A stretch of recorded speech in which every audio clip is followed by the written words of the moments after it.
Hello, people of the internet. So, I'm actually going to do something with the Volvo in this video. I know, don't work on a Volvo much because I don't need to. I just don't. But there are a few things that I guess I just feel like doing them because I got the parts. I don't know. So I'm going to replace the... Well, no, let me back up. Okay, sorry. I know people don't like it when you ramble and you talk too much. And it's my video. You don't like it, you go build your own videos. So, I have an automatic. I really want a manual. It's just not in the cards right now. I've been looking and looking and looking, and the prices of T5s are pretty dumb these days. I can remember when I was buying 2 and 3 of them for a couple $100 a shot. And these are like world-class ones, you know. They're not the NWCs. And they were out of F bodies and Fox bodies. So, and not like the crappy 4-cylinder one. Anyway. I'm all bummed out and sad faced because I can't get, I can't get a 5-speed. And so, I don't know what it was. I think it was something popped up on my feed or something stupid. Trolling the internet. And I see somebody did an automatic shift knob. I didn't think much of it. I mean, you can get them for the JKs. I've seen them for other stuff. But I kind of liked it.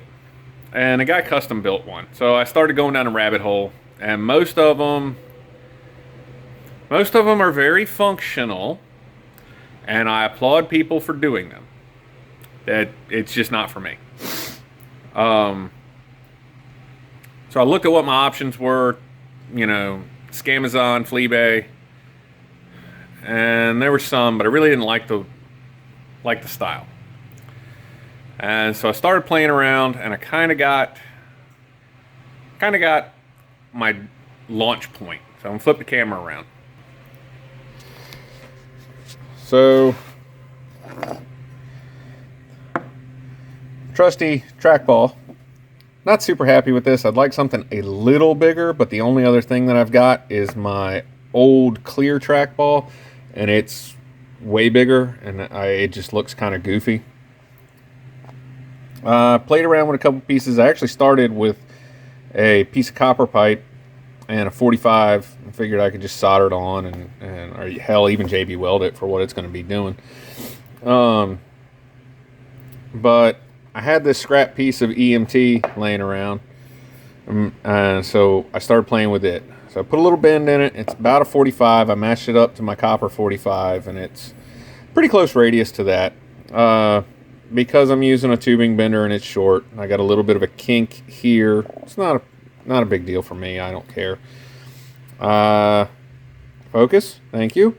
I took a 5/16 short bolt, welded it to a 1/4 inch washer after I drilled out the washer.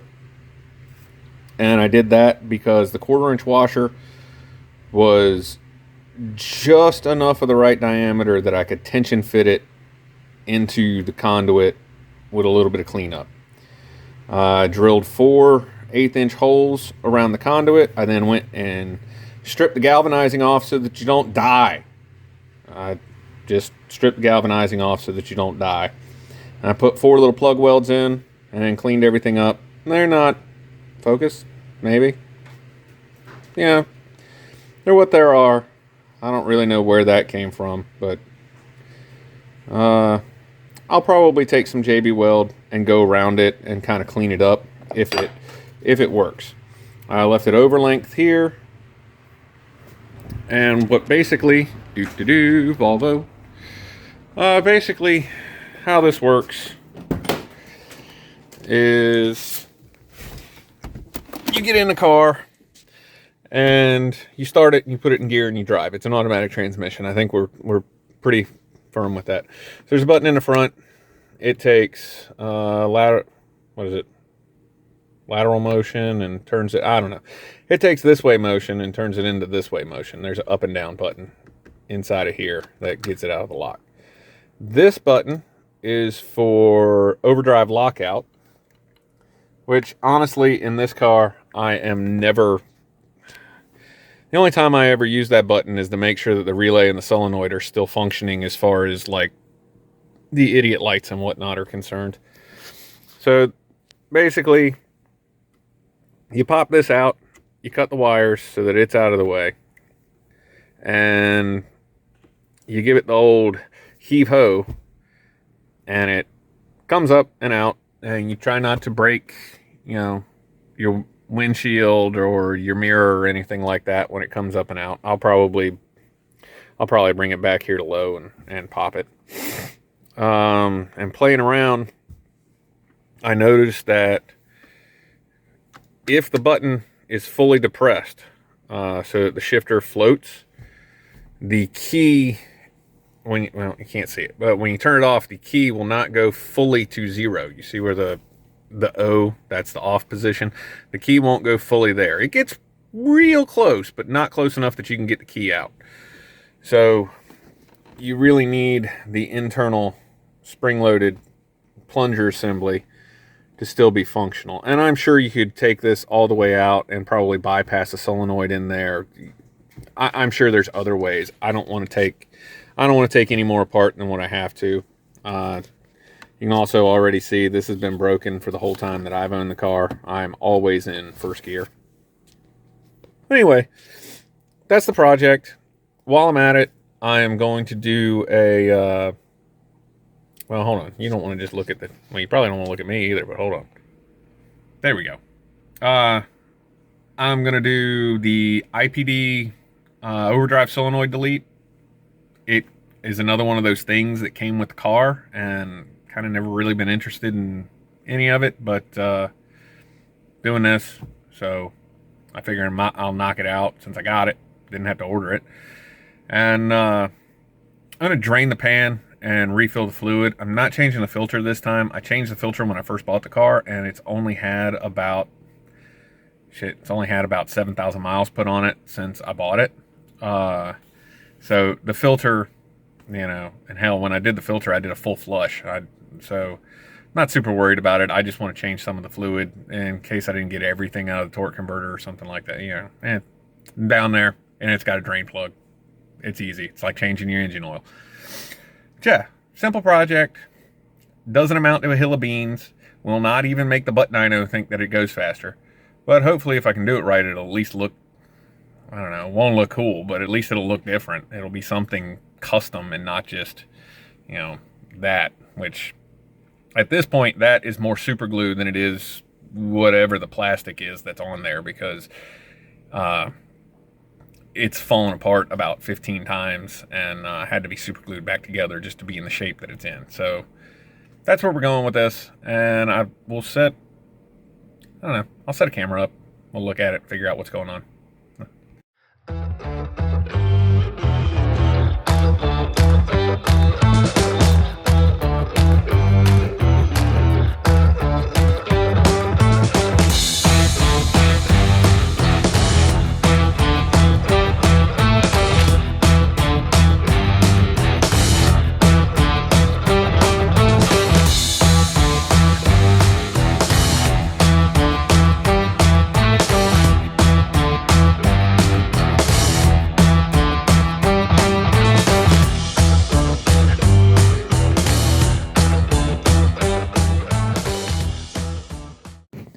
Okay, well, I had to turn the bolt camera off because I was kind of getting a little frustrated, and I don't know if anybody saw when I was working on the JK Wrangler, when the transfer case shifter started to not want to twist and yank and released itself. I broke out a grinder and just cut it off. Yeah, we weren't going to go that far, but I turned the camera off. I repositioned to give myself a little bit more leverage, and worked it up and down a couple of times, and poof, everything's good to go. I am going to cut these guys back a little bit. I don't notice if the camera picked it up very well or not, but my button kind of came apart in every piece that it could come apart in. So I'm going to cut extra off on these so that I got a means of getting, just getting them kind of out of the way. I'm feeling around down here to see if I'm going to be able to snake stuff in and out. Let's see. Will it work? Have I permanently broken it? Oh, maybe? Uh-oh. I permanently broke it. That's not good, is it? Oh. I will forever just be in drive now. Oh no. Okay, I guess we're going to back up and regroup on that.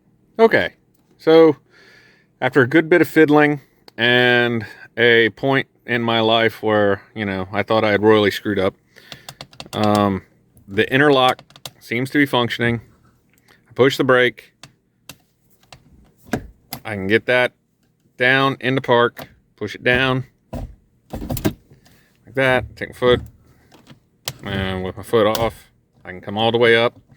It locks in drive, foot on brake, push down, neutral, from neutral, it locks, reverse, it locks, down again, park, it locks. So,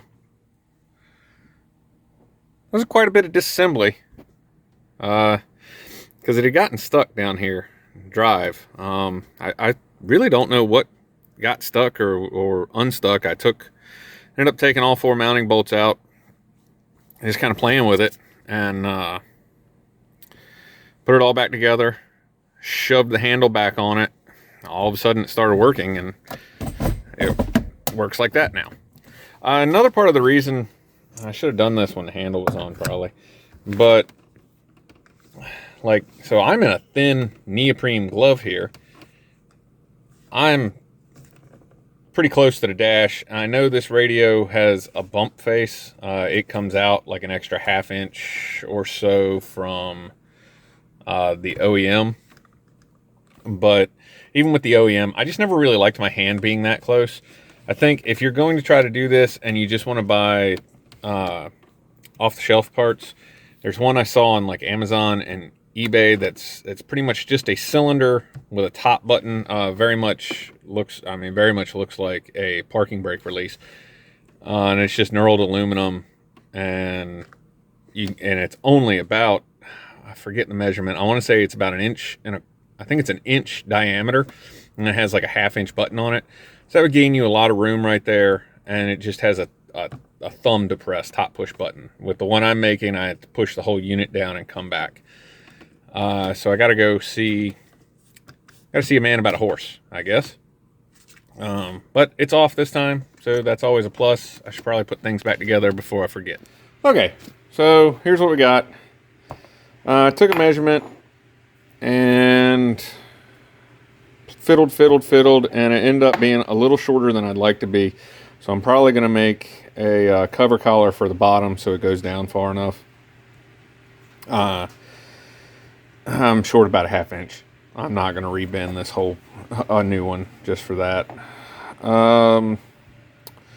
Button goes in, but there's nothing to butt the button against. So what I did was I took this. This is a 5/16 coarse thread nut, and it is squaz into a 1932 expansion plug via a 6-ton shop vise. And what I'm going to do is drive that thing in till it stops, because it won't go, or it shouldn't. You know, I'll drive it in. I might actually drill the plug welds first, but I'll plug weld it through the side like I did that, and that'll keep it in place, and that'll be what gives me a flat to push that lock down. Okay, and so you can see, maybe if the camera will focus, there we go. You can see I drove it down in. I did drill my plug welds first. No, nothing's even. I didn't lay it out. But you can see here where closest to my thumb, the black glove up here at the top, is the nut that's coming out from the expansion cap. That's all expansion cap. That's all expansion cap. And the one back here is also nut and expansion cap. Ground away on the belt sander a bunch of the goop. We can go test it now and see what we get. And if it works, I'm going to plug weld it. I'm going to grind it down. And We're going to figure out something to do. I kind of dressed out the bottom here. We're going to figure out something to do to fill up the gap at the bottom. So, let's see here. You know, the one thing I don't like about YouTube filming is I always listen to music while I'm in the garage. I always have the radio on. And thanks to copyrights, you know, just can't do that. So let's see here. Also with that 5/16 nut, it fits nicely around that piece, this piece of plastic right here. And it gives me a locator. So that's down. Hold on, let's be smart. Let's see here.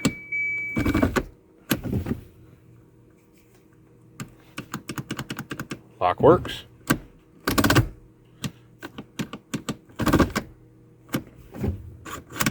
That's cool. All right. Now I'm still right about where I was. This could, so I'm sure this doesn't come through with crap. It really doesn't deflect very far. I'm thinking about cutting it, putting a mark on it, push it down all the way, put a mark on it, cut just above the mark. Actually, there's a notch right there. I can feel it with my fingernail. Cut just above the mark and then use that, which will also, not all the way, but it'll allow me to set it down a little bit more. And I guess something I could play around with doing is cutting this, maybe even cutting it flush, and then putting a pin in here that would connect and then allow it to do its thing. I think that's a little too much. Like I said, okay, so I got about an inch off. I started measuring and then I just guesstimated when it was too long. You know, cut them long first and then cut them down after that. But I don't know, is this too tall? I mean, to really get it cool boy shifter height, which would be, let's say right about here. Let's look. Yeah, right about here. You know, you'd have to cut a substantial portion of that out. I don't really want to do that. So I don't mind making that plastic nub a little smaller, but I do like having my hand back here instead of straight up and down, much closer to the face of the dash here. So I don't know, that fits real snug. I'm gonna have to put some kind of locating pin in it so that it doesn't twist on me, but I need it to be able to go up and down as well. First world problems, I know. I'll figure something out. Okay, so get these plug welded and cleaned up, and we'll figure something to go in here. All right, so after fiddling around a little bit, it's kind of what I got working with here. I tried a couple different lengths of sleeve tubing, and I ended up with this one. This mark is at its topmost position before it gets pushed down, and it just so happened that I could put a small piece in there to collar it up, so now it sits on the square shaft pretty even. This, see if I can line this up, this goes in here and then you can push down and it'll come out. So now what we need is two fixtures. So it needs to go straight through here at 2 points to lock it into that square. I'm thinking probably front and back, as with the shifter all the way forward, I can get to the back side. With the shifter all the way down, I can get to the front side. I can put some set screws in, and that'll work. This will obviously need a oblong in this piece, and then a pin in this piece. And I don't really know what I'm going to do. I broke out my metric set screw assortment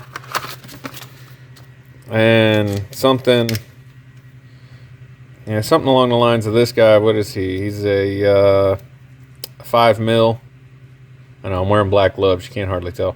Something along the lines of this, I think, would be good for like the locating pins down here, the locking pins. And I've got a couple different lengths. For the limiting the trap, so that and it only needs a limiter so that it doesn't come all the way out. That's it. I'm thinking maybe something real tiny like that, because I can just kind of get it in there. Once I drill a couple holes and machine out little oblong, I can put this in.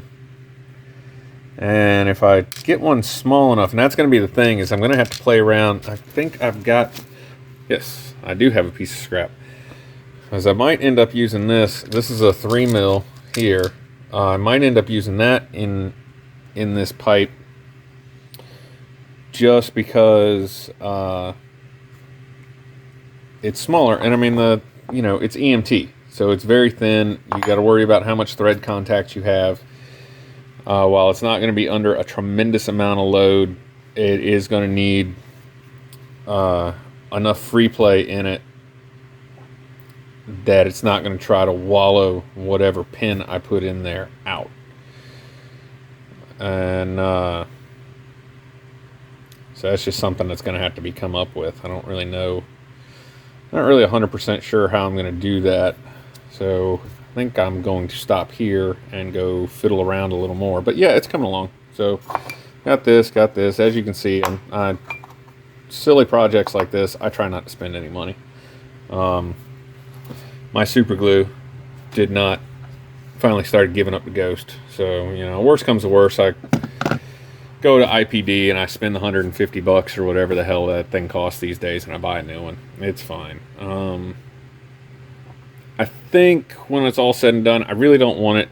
I don't want a red shift knob. So I think when it's all said and done, everything will get coated black. But I don't really know yet. I guess I didn't need that sleeve. So yeah, we'll play around a little bit more and get back. I don't know. I didn't film doing any of this. I didn't think anybody really wanted, even in bulk footage, I didn't think anybody really wanted to see that. But if it's something people like to watch, I don't know. It's not like I was using anything fancy. I did it all by hand. No computer or anything. Just, cutting and fitting and testing. So, I don't know. I guess comment a comment down in the comments, right? Let's get back to work.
All right, so it's in. We're test fitting it.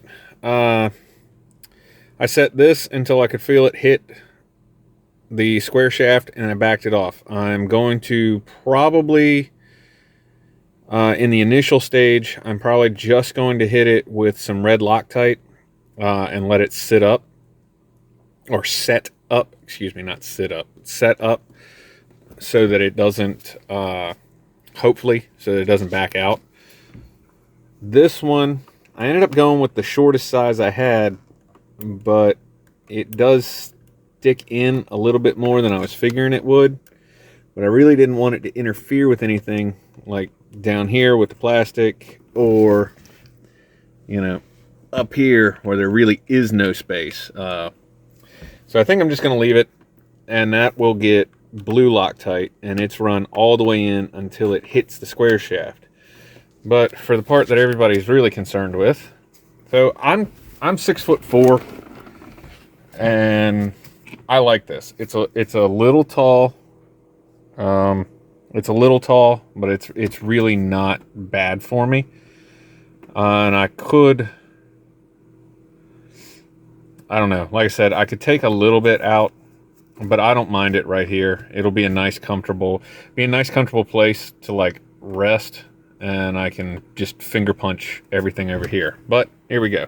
So obviously, keys on, brake, reverse, neutral, everybody's locked, drive, 2, oh, not getting into 1, 2, drive, let's try that again, 2, okay, there's a lockout for 1. Yes, I put this in first gear so frequently for all of the torques that the B230 FT is known for. Yeah, I think this will be cool. At least cool enough for me. I don't know. I still would like this a little shorter. I mean, I guess I could cut here and move the ball end down more. But I'm kind of limited with this. I just don't want to cut the plastic. I don't want to cut the plastic nub in case I do ever want to go back to a factory shifter on this. Again, the ultimate plan is to have it be manual swap. But these units, you know, they're harder to find than they used to be, and people want real money for them these days. So that's just, and it's all just using the spring tension in this. I've seen other ones where people put additional springs and stuff, and it's just using the spring tension here.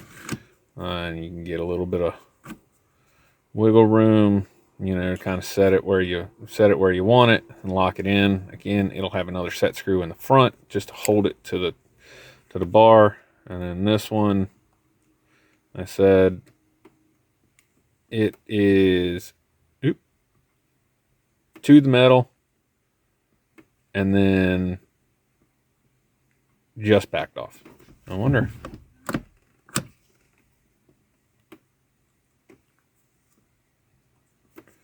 Oh, it's because I loosened that one up because I was a genius. No, that's too tight. Okay. So yeah, it's going to be a little bit of fiddliness, but I think I got it kind of where I want it. So let's get the ball formed, drill the other hole, get it tapped for a set screw. Try to get that set screw locked in. No, not try to get that set screw locked in, because I need to paint everything before I get that set screw locked in, don't I? Yep, let's do that. Okay, let's drill some holes and make a ball. Well, let's drill some holes and thread a ball. How about that?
Okay, so this is what we got. I don't know. It's not bad. It's not. Works. Set screw in the front, set screw in the back, limit screw. Obviously, all this needs to get painted. Thinking about possibly, I don't know, maybe doing a radius here. I don't know. I'm thinking about doing something here just to do the transition a little better between the knob and the shaft. But, I mean, it does. I just wish it was a little lower. And I don't want to. I feel like to get it the height that I really, truly want it to be at, which is, I don't know, right about here, then I'm going to end up cutting the shaft. And I'm just not sure I'm ready to do that. That's a level of commitment that I am not prepared for. But I do think with some black paint, this will look good. Set screws are holding. I might end up going with the longer set screw, at least in the back. But for right now, this is actually just a quick afternoon project. This isn't too bad. So I'm going to take it apart, paint it. I didn't seal the collar, like I didn't epoxy it or glue it in. But this is a fairly good fit between the EMT and the PEX. So with the set screws going through both the PEX and the EMT and it being a fairly snug fit, I'm not really worried about this like rotating or coming up and down or anything like that. It is small, you know,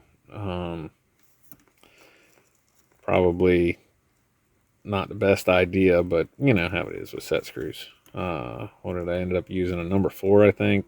What it ended up being, it was either number 3 or number 4. Excuse me, a 3 or a 4 millimeter. Let's not get confused with machine screws and metric screws here. All right, so I'm going to fumble around with this as I need both hands and take it apart, and I think that's going to do it. All right, I cleaned them up, acetone, sandpaper, just some 120 grit, just something to knock them down. Everybody's coated, and I did put a little bit, I don't know that I showed it, I did put a little bit of a radius in that. It's not great, it's not perfect, and I had to make sure that I didn't go through any of my spot welds or anything like that. But it's what it is. Still on the fence about whether or not, focus on what I'm pointing at. Whether or not that set screw will hold, if I have to come up with a different idea. I think some red Loctite will probably go a long way. Just some high strength. I've got some stuff that's even better than your traditional high strength. You know, if you don't know, there are more than just like blue, green, and red as far as Loctites go. All sorts of different applications and uses and things like that. So I'll dig through. I've got a couple different ones. I'll dig through and find the one that I think is going to work the best. That'll go. But for now, it's time to pull it because it's time for food. And that stuff's got to dry to get some paint on it. I am just going to use, let's see here. We got some black satin and some matte clear. That's all it's getting. Super fancy. So we'll pick this back up probably tomorrow when it's dry.